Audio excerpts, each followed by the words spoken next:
बाज और बिल्ली की कहानी। एक जंगल में एक बड़ा सा बरगद का पेड़ था। उस पेड़ के छाल में एक बूढ़ा बाज रहता था। वह बाज अंधा था। इसके कारण वह कहीं बाहर नहीं जा पाता।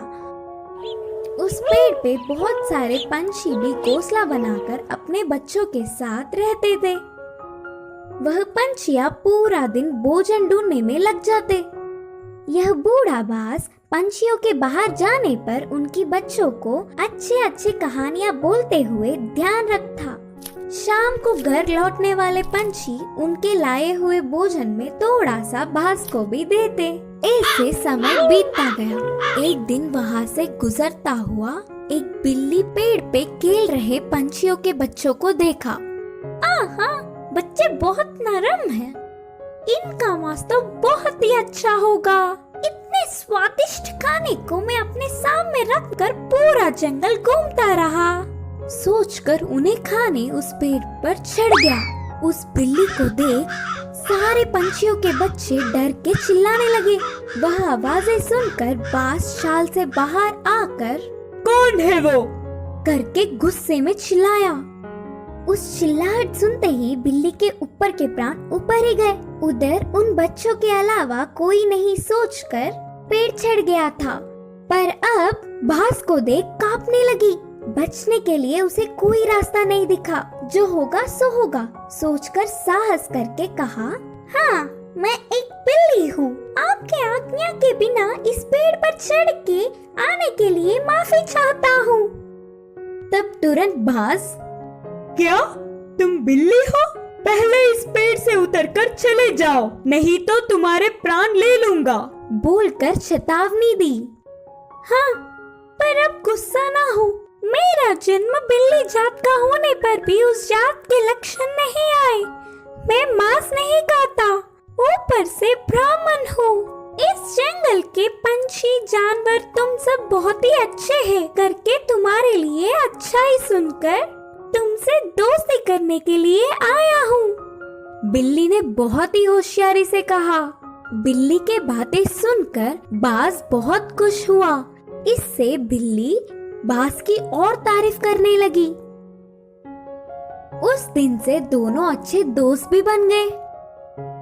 तब से हर दिन वह बिल्ली पंछियों के ना होने के समय पर बाज के पास आकर 1 घंटा बातें करके चली जाती। बिल्ली के मीठे मीठे बातों से पंछियों के बच्चे उससे अच्छे से मिल गए।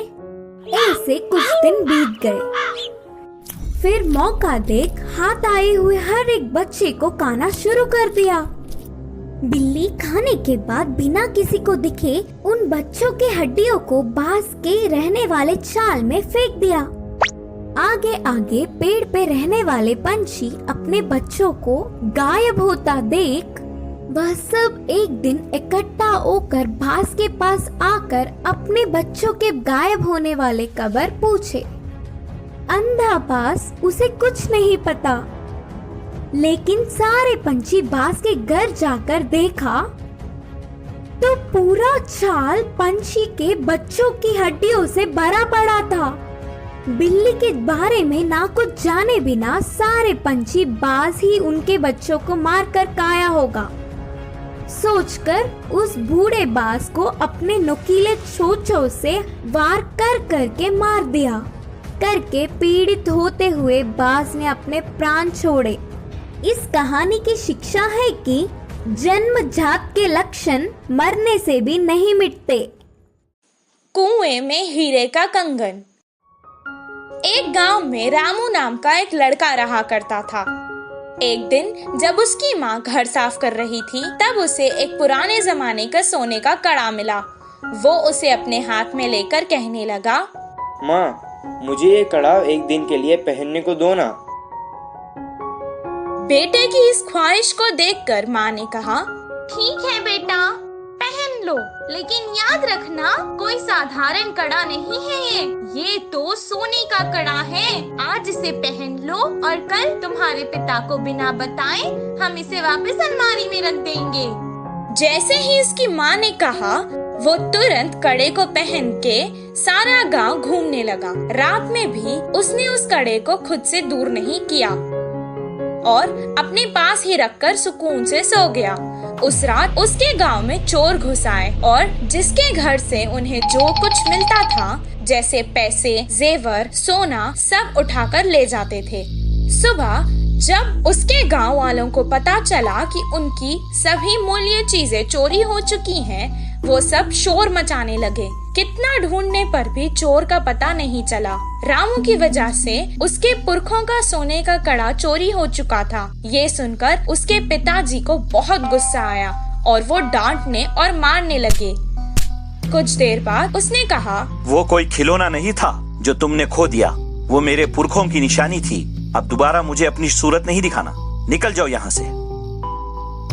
बेटे को कड़ा देने के लिए वो अब अपनी पत्नी को भी डांटने लगा।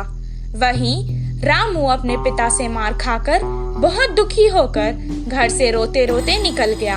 पास के बगीचे में जाकर एक बड़े पेड़ के नीचे रोता हुआ वो बैठ गया। वहीं पेड़ के नीचे जो चोर ने उसका कड़ा चुराया था, वो चोरी किया हुआ सामान वहां बंटवारा कर रहे थे। वो दोनों चोर जोर जोर से बात कर रहे थे। ये सुनकर रामू को पता चल गया कि वो वही चोर है। वो धीरे से वहां से उठा और कुएं के पास जाकर कुएं में देखकर रोने लगा और कहने लगा कि उसके हीरों का कड़ा कुएं में गिर गया है। उसके रोने की आवाज सुनकर चोर उसके पास आए और रामू से पूछने लगे कि वो क्यों रो रहा है। रामू ने जवाब दिया, मेरे दादा बहुत बड़े पंडित थे और उन्होंने एक जमींदार के पास पूजा की थी, तो उन्होंने उन्हें तोहफे में एक हीरो से भरा हुआ सोने का कड़ा दिया था। वो कड़ा मैं मेरे घर वालों को बिना बताए पहनकर आ गया था और यहाँ आकर खेल रहा था और अचानक मेरे हाथ से वो कड़ा फिसल कर गिर गया था। जब मैं उस कड़े को हाथ लगाता था तब भी वो मुझे डांटते थे और अगर मैं उन्हें